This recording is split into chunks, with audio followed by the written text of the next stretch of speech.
Welcome to the Wednesday edition of the Roundtable. I am Barbie, and joining me this morning is my beautiful co-host, Gianna. Hi. And our guests this morning are second-year law student, Selena Evan, and Tishana Mullings, career advancement coach, Next Step Lifelong Educational Services. Welcome to the Roundtable, ladies. Thank you. How are you? Great, doing good. So second-year law student? I'm the second You're year. the second-year law student. How much fun is that? A little, it depends on what is fun for you. And what's fun for me? Not reading all of those law books. True story, when my cousin was going into law school, she had 2 children. And so they were really concerned about the fact that she had kids. And they were like, we don't think you can do this because you have kids.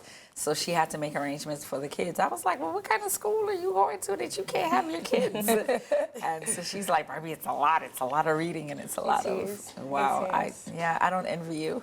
I don't either. It's interesting for the most part. I'm sure it is. I actually wanted to be a lawyer when I was younger, so.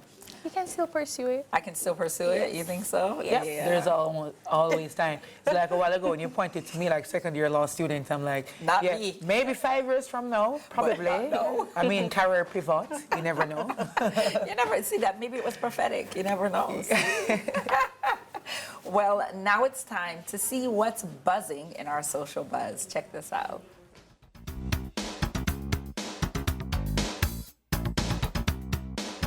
Smart people don't get rich because most smart people overcomplicate things, and complication isn't how you get rich. How you get rich is saying, oh, there's a problem. What's the minimum amount of effort I could put into seeing if somebody's willing to pay for this problem, and then do the actions of solving the problem. People with high IQs, problem is they believe that for them to be qualified to even solve a problem, they need paper, they need credential, they need to go intern at another company to learn how to do the thing before they could ever do it for somebody else. Everything involved in that chain of transaction and value requires you to A, not care about anybody else's opinion, B, be willing to overcome your fears of being rejected, and C, get resourceful enough to figure out how to build a solution that person might want to buy, even if you've never done it before, ever. Gianna, I know that's your buzz. I know that is your social buzz, Gianna. I'm looking at it like this is 100% Gianna. Gianna, share the inspiration behind this one. Well, the thing is that I think that problems are evident, right? They're apparent. And I think that problem solving is simple. And I really do think that a lot of us overcomplicate things. And then it's like, the person who is sitting there and just solves the problem, they're the ones that make the money and get rich. And then we're all like, oh, we thought about that, or we should have thought about that, but this or that or that. We make it harder, and we stop ourselves from earning more because we're not trying to solve the problem. We're trying to create bigger problems before solving it because we think it's too simple. I tend to agree with you. Ladies, what do you think? It's creating a big problem and kind of processing to ensure you know what the problem is that you're solving before solving it. Is that the same thing? But you just overcomplicated it. Right? No, because a lot of times people are like, I'm going to make a lot of money by doing this, and you're not sure that there was any market for it. Sometimes it works out by chance. Right. But I think it's worth trying to make sure that that's a real problem for real people. But you know, like toilet paper? Like No, someone well, came up with toilet paper. They just did it. They just did it. Yeah, but that's a real problem. True, but it's only like a real problem like- now. What did they do before toilet paper? So I think if you market your solution, the people who need it, who have that problem, will gravitate to it and buy it. Right. So What's your take? I agree with you. Yeah. Make it simple. yes. Miss Law student saying this, right? Make it simple. Okay, so I think I see something really, really hot coming in this morning. Let's see. Shana, run fast with it. Said, yeah, so hot, but it's kind of warmish. Let's see if it's warm or hot. Okay, the weight of student debt. Is college still worth it? Wow. I'm going to throw it to you first. Yes, let's go. So, student debt is heavy. Is college still worth it? My take is it depends on what you want to do in life. So when I was growing up, they said, you know, education is the key to success. It depends on the door that you're trying to open, right? Because a lot of people have the education key and they're trying to unlock success and nothing's still not Nothing is going on. But let us say you want to be a surgeon. You can't think about whether or not you want to do university. Right. You have to do university. So there are certain career paths that doing university is very important. Somebody might want to be a coder and they did a couple courses in coding. They became excellent, and they're already doing things and making lots of money, and that is success for them. True. So it depends on your definition of success. So I know as a second-year law student, right, student loans, student debt, like how do you manage that in terms of, for me, it seems like it's a lot to have to deal with the financial side and the burden of the financial side, as well as what you have to deal with school. So how do you manage that? What do you think? Do you think it's still worth it, even though you know that this is something that is going to put you into debt to begin? Okay, so I think it's very subjective. So for me, I think college is still worth it. Getting a degree is 100% worth it. Yes, it's subjective. So it's worth it for me, all right? I want to be a lawyer. I have to go and study to be a lawyer. You have to go and study, yeah. Right? The financial burden, is it going to be worth it in the end? I'm hoping it will be, right? I can't go into a space without a degree. I can't go into that particular space that I want without a degree. So for me, it is that stepping stone. So for you, it's worth it. It's worth it now, and you're looking for it to be worth it in the long run. Yes. Yeah, I think it will be. I think it's something that pays off, especially when you're trying to specialize, like where law, medicine, and those things are concerned. I mean, who wants a lawyer or a doctor that doesn't have a degree? Right. Yeah. What do you think, G? Well, for the lawyer, it ought to be worth it because they charge heavy fees. Let's be real about it, right?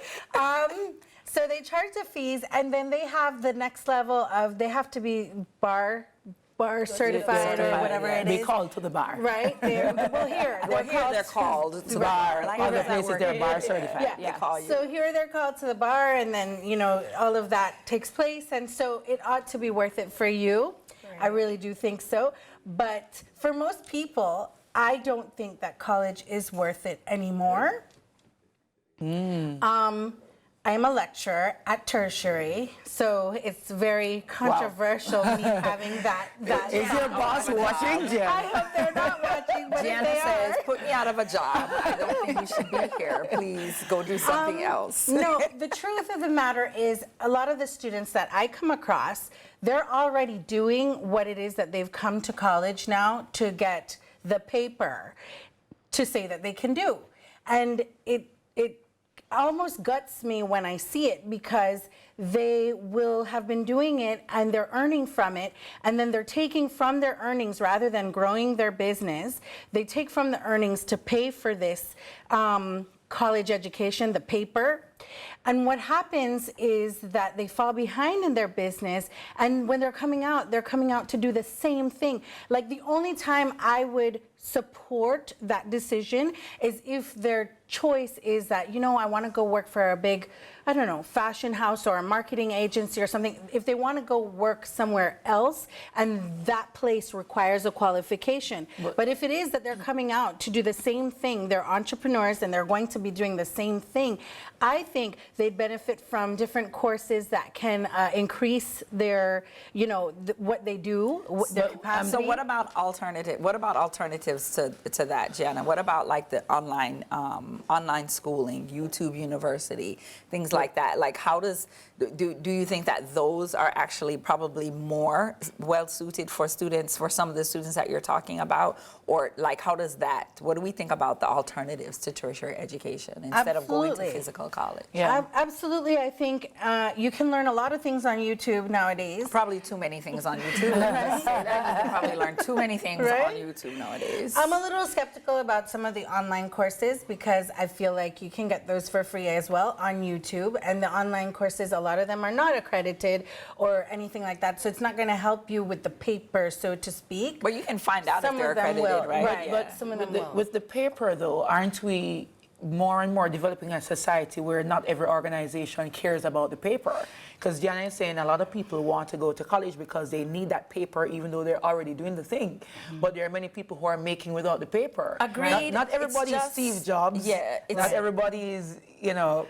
It's just for me, and maybe I know it's not the popular opinion. It's just I don't want to get away from. I don't want to go into people thinking that that paper is going to become. It's not going to become necessary. I don't think that that's sustainable. I understand what you're saying because we have a lot of entrepreneurs and we have people learning things online and we have people just going out and doing things and they don't necessarily have a college education behind them, and that some of them don't even have a basic education behind them, only up to a certain level. But the thing is that I don't know how sustainable that is for the future. And like for me personally, what that paper says to me.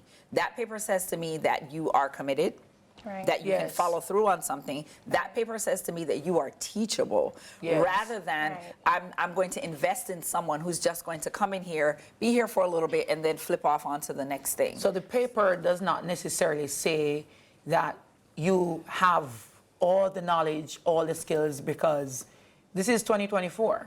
The moment you learn something, it's irrelevant next month. And there's something new, so it keeps on changing. Right. But I like what you said, the fact that when you go through the rigor of doing a degree, bachelor's, master's, doctorate, somebody said a PhD is a permanent head damage. But anyway. Right, but the fact that you're able to go through that rigor, go through a discipline, commit to commitment and complete something, it says something about the type of entrepreneur that you become, even if you go into your own business. Yes. I can totally agree with that. Yes, go, because I know you have something. Right. What I tend to realize is in the university space, so you come to study, you're here to do a medical degree, right? You don't just learn things in the medical field. Exactly. Right? There's a lot of other things. They'll throw things in there and you're like, how will I use this in the real world, right? However, when you have this sense of diversity, you're thrown into a pool where you're open to a branch of different things. It not just triggers something, it helps you to become someone who is all-rounded. Agreed. So here's what I want. I kind of want us to bring it back in and focus a little bit, because what we really want to look at is the cost.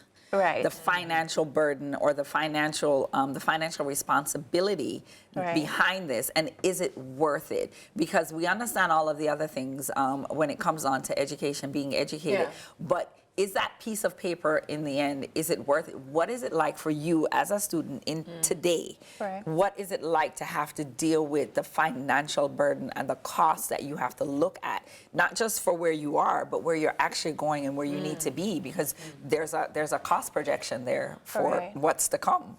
So for me,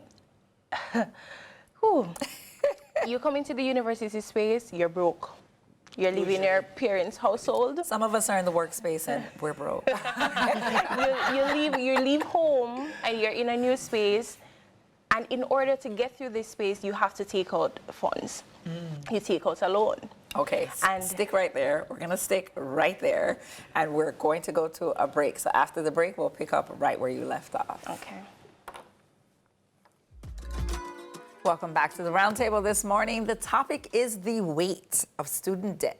Is college still worth it? Now, going into the break, we left off with you speaking about the loans. So just pick us up where you left off. All right. So majority of Jamaicans who enter the university space, they're not financially at a position where they can say, oh, I'm good, right? So it's a gamble. You decide to take a loan because you need to get a degree, right? You take this loan, and the minute you take the loan, interest adds to it. Absolutely. Right? That's where the interest starts. It starts immediately. I'm not earning. I was All actually I'm doing is reading. studying. I actually read that with student loans. So when you get the student loan, you can pay the interest immediately, right? You can pay the interest when you get the loan. You can decide to pay the interest immediately, or you can pay while you're in school. You can actually pay on the principal, or you can defer everything until after, and you have up to 12 years to repay that loan. Yeah. So it's they've changed some of the things now with student loans, which is that it is no longer it's you no longer need two guarantors, right? Which was crazy to me. You don't need a guarantor at all. You don't need any guarantors, right? So even before, when it required a guarantor, what was happening was a lot of the students that needed the loans didn't have people that they knew who could actually stand as guarantors. And your guarantor can only stand for one loan. He or she can't stand for more than one, right? So what was happening was a lot of them couldn't find guarantors to actually secure these loans for them. So that then throws them into a whole different situation and category, because they're already coming from an underprivileged background. But I don't know about the practicality for a law student based on your workload, but I've always thought that there are programs like work and travel, work while you study, that type of thing, entrepreneurial ventures that you can straddle while you're in university, so you're kind of paying down your debt while you are there. However, on the work and travel thing, I'm a law student. I pay $10,000 for the year. To go on work and travel, you have to get an agent. And pay for that. And pay for that. So there are That's additional about, fees. So between $1,800 to probably $3,500 USD in total, just to go up and work. And then when you go, there's no guarantee that I'm going to make back whatever was invested. Depends. And it's all even, a chance. Right, and even be in a position to onset the next financial year. Right, so you'd have to look at work and travel or something like that as the experience, and working somewhere else, and all the other things that you can gain from it, which is part of your education. Right. Which might actually work out or not, just like college. Right. So It's life is a chance. Right. Nothing is guaranteed. There's no guarantee, because I can tell you that in any job that I've actually had, anything I studied in college, I didn't really use. It's always something else you learn on the job. You think you didn't use it though, Gianna. You think you didn't use no, it. I Maybe didn't not really. the theory in the book, but you use their skills that No. you gain in these settings in schools, that you do use them in real life. So hold on. As a lecturer, right, I couldn't get that job without having the master's that I have, correct? So therefore, my college definitely benefit me in that I got this job from it. However, if we're talking about the money, it took me 10 years. Now, I had only one baby loan. The only reason I had that loan, it was about $7,000 US, and the only reason I had that loan for my entire college was because I needed to qualify for a scholarship, and to get the scholarship, you had to have loans. Like, you had to be a financial aid student. Okay. Oh, Right. wow. Oh, really? Yes. Oh, wow. So you had to show need. So you got the loan to demonstrate your needs. I have to get a loan to get a scholarship. Yes. So I got the loan, and I got the scholarship. The scholarship was much more than the loan, right? So I So went you ahead use and the did that. scholarship to pay back the loan? No. I had the loan, like separate from the scholarship. So I went ahead and I did that. Once I did it, I had only that loan. Everything else, like, it was over 100,000 US of money that was spent on my education. If you look at what I've earned from having that education, right? Because I needed to be a lecturer. I needed the education to be the lecturer. Right. If you look at how much I've earned, it took me over 10 years to earn what I paid. Was Wow. it worth it? So I for don't you- think so, because for if I had hers, it taken would be. loans, I'd have interest on that money, which means I wouldn't be finished paying now 19 years later. But you didn't Right. take loans. So wait, it took you over 10 years to earn the amount of the loan, or No, the amount that I paid for college. the amount that you paid for college. Including the contribution from the scholarship, or what you paid out of pocket? What I paid out of pocket. Not inclusive of the I'd scholarship. still, right, and or the loan. Or the loan. So that means I'd still be paying, especially if I had interest on that money that was paid cash. So I'm saying it can't be worth it. You can't have to work 20 years So to do you- pay back just one loan. Like, you have to live. So do you if you think- were earning more, suppose you were earning 4 times what you're earning now, It would be it different. would have been worth It it. would have been different. Uh-huh. But do you think that people who can't afford to go to college, what do you think about people who can't afford to go to college? So they just say, I can't afford it, so I'm not gonna go. What do you think about those people? You think they should No, I feel that way? I think you should, as much as in the future you would have some tremendous impact, and it might delay some life goals, such as buy a house, the car. You'll be paying a loan for probably 10 years or more. Having a degree, getting an education versus just existing. When you go before someone, they see your qualifications. Hopefully. Right. Or they tell you you're overqualified and they can't pay you, which has happened to me many times. That is a reality. So don't I you can't tell you how prefer many times that to happened be to in me. the position where you're overqualified than you're underqualified? I'd definitely rather be overqualified than underqualified, but we'll talk some more about that after the break when we hit the home stretch. Right after the break. Thanks for staying with us. You know what time it is. It is time for our final thoughts. So, final thoughts.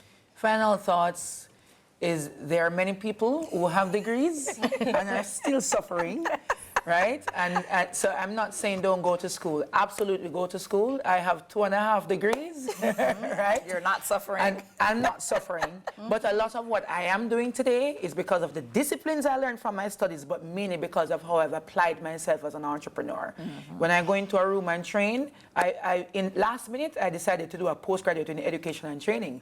I have a master's degree from UCL, which is #1 in the world in terms of the built environment, the department I was in. But I'm doing something almost different from what I studied, right? So it depends on what you really want in life. So Okay. you choose. Okay, fair enough. It is important to weigh it all, right? Weigh your skills, weigh your talents, weigh your passions. If it is that you want something that will require a degree, go for it. Go for it and be excellent at it, and you'll reap your reward. Yeah. You'll reap your reward. So if you want to go to school, go to school. Like, spend the money. I mean, we buy frivolous things all the time. Am I saying that school is frivolous? In some certain circumstances, yes. But at the end of the day, it's where you want your life to go and what value you place on the different things in your life. So if it is that you want to make money, maybe school will hold you back a little. Sometimes it'll help you though. So it just depends. Just do what you want to do. Just weigh how much you're spending and know that you can afford it. And my final thought is really, really simple. It's worth it if you want it. And I will leave it there. That's a wrap for the Roundtable today. Thank you to our amazing guests this morning. And before we go, though, we have to give a special shout out to our super sunrisers on YouTube. Adette Wilson, hi. Divine Ray and Sharon Stewart, hello to you all. Thank you for always rising and engaging with us. And we'd love to get in touch with you. So send us a DM. And until next time, guys, remember to be good and be on purpose.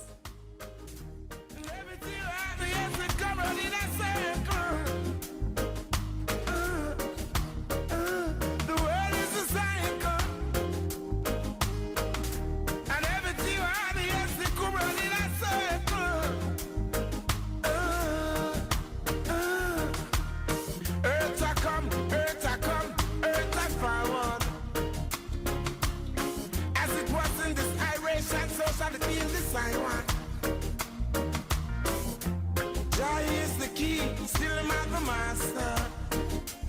Hey. Whatever you do, that's how you shall prosper. The world is a cycle. Everything around the earth is coming in a circle.